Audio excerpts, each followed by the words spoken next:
When I was a kid, my friends and I got arrested for vandalizing a graveyard. $10,000 in damages. But we had a great lawyer who knocked it down to criminal trespassing and necrophilia.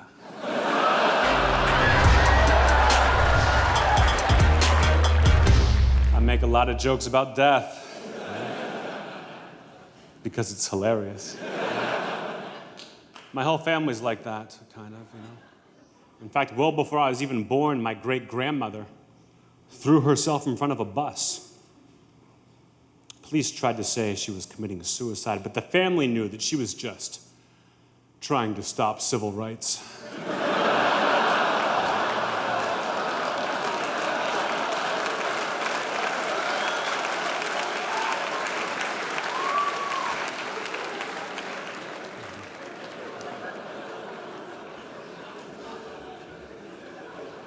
Yesterday, I accidentally hit a little kid with my car. It wasn't serious. Nobody saw me.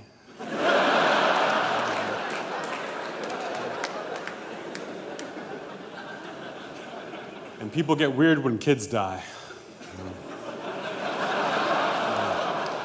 No, that's a fact. That's a fact. Like about a month ago, some kids in my neighborhood were playing hide and go seek, and one of them ended up in an abandoned refrigerator. It's all anybody talked about for weeks. I said, who cares? How many kids you know get to die a winner?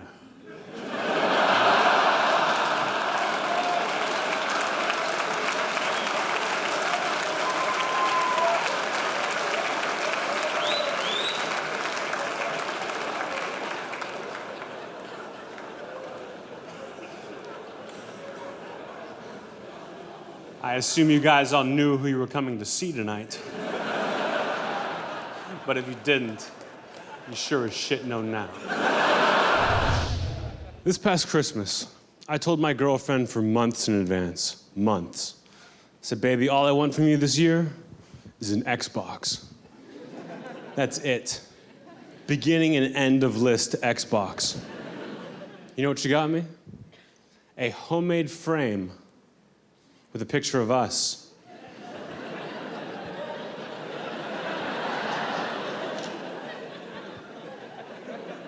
From our first date together, which was fine.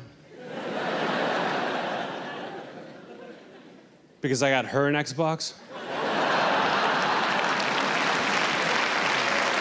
I've got this 5-year-old nephew, and he really looks up to me. Last week his goldfish died, and it was upsetting for him. So I took him into the bathroom, and I helped him flush the fish down the toilet. And there was an awkward moment afterwards when he turned to me and said, Uncle Anthony, am I gonna get to see my fish again when I go up to heaven? And I didn't know what to tell him. So I said, look, kid, there's no way that I can know what happens to fish when they die, but I can tell you that there is no God.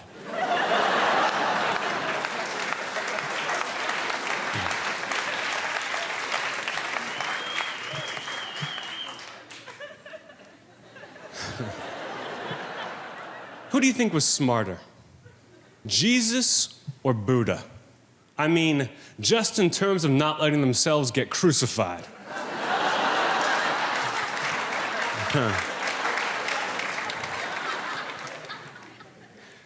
No, I'm not a religious man.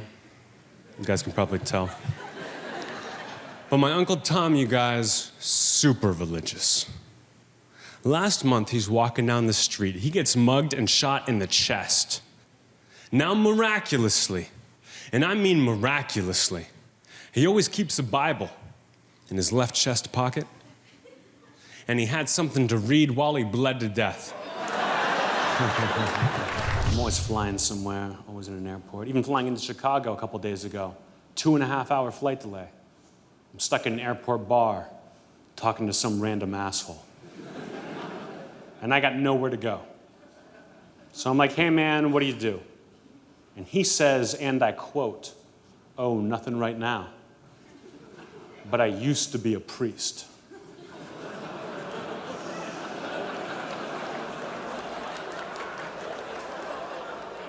As in, oh shit, right? But I got nowhere to go. So we keep talking, we keep drinking. Finally, 2 hours goes by. Guy gets up, he says, hey man, I gotta catch my flight. But I don't wanna lie to you. I used to be a priest, I got kicked out because I molested a kid. Now here's the thing. After talking to this guy and getting to know this guy for 2 hours, I have to admit he was actually a really cool guy. You know, like, if you could forget about, all that Jesus bullshit.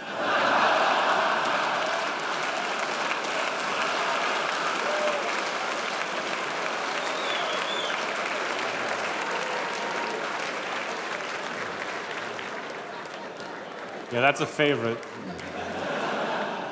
I'm probably gonna tell it again later. When I was growing up, I was pretty poor. Not like now when I'm rolling in it. But when I was a kid, I didn't have much, But I knew Father's Day was coming up. And I wanted to get my dad something that I could not only afford, but that would also show how much I cared. So what I did was I got him a t-shirt. It said, "World's Greatest Dad, Semi-finalist."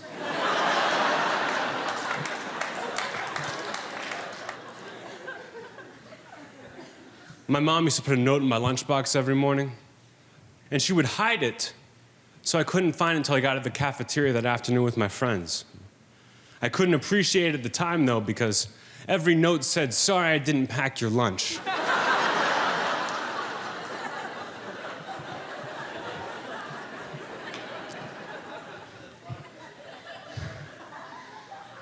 My mom was the worst at having to break bad news to her children. I remember I came home from school one day. She said, "Anthony, I don't know how to tell you this, but I've been having an affair, and you can't tell Dad." I said, "Well, why not?" She said, "'Cause he just passed away." I love to drink. I do it all the time, every day. But my girlfriend, you guys, my girlfriend has never once touched a drop of alcohol in her entire life. See, both of her parents had huge cocaine problems. And she watched it tear the family apart, so now she just sticks to that. I don't live with my girlfriend. She lives a few miles away from me. Last night she called me up at 3 in the morning, said, "Anthony, get over here right away. I think someone's trying to break into my bedroom window." And I dropped the phone. And I was so pumped up with adrenaline, it was tough to get back to sleep.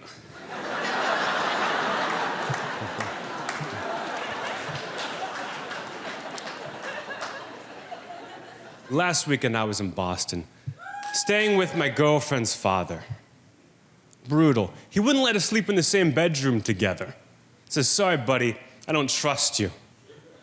I said, "Trust me, buddy, I'm your daughter." My dad was a big-time alcoholic, major league alcoholic, blackout every night kind of alcoholic. But to his credit, my dad never once laid a finger on either me or my mom, not once. And I don't know if it was just because he loved us so much, or if he just hated my sisters. But either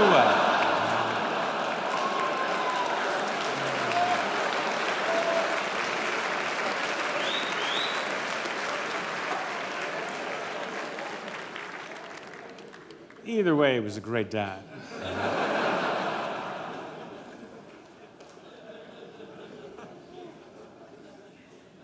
I remember a tough time for me. I was like 10 years old. My parents called me into their bedroom. They say, "Anthony, we want to get a divorce. You have to decide which one of us you want to live with." And I was a 10-year-old kid. I didn't know any better. I just said, Dad, I want to live with Dad." It was heartbreaking. My mom just looked at the floor and said, "Well, whatever you want, Anthony." And my dad just said, "I don't want a divorce anymore."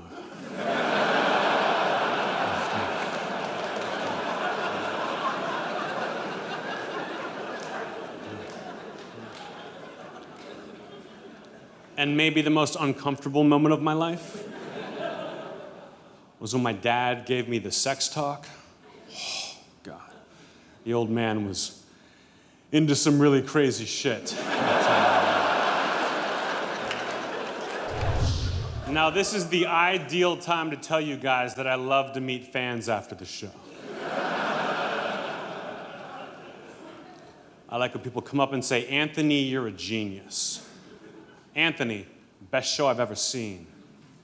And that's it. I don't ever want to hear anything else. If you've got a bone to pick with me over something I've said tonight, instead, you should just shut the fuck up.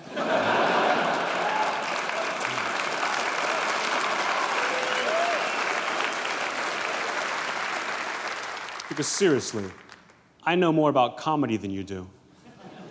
And you came to see me.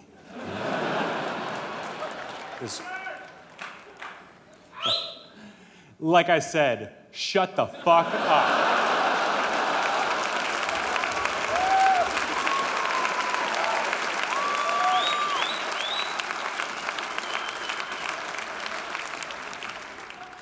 But still, even after I've just said all that, you still feel like you need to come up and bitch. Well, then I will be as polite as I can possibly be. However, it is ill-advised.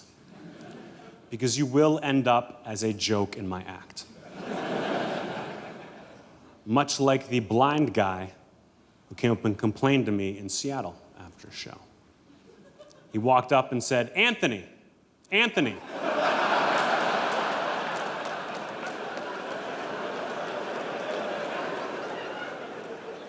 Why didn't you tell any blind jokes tonight? I came here to hear blind jokes tonight. And I said, well, here's a blind joke.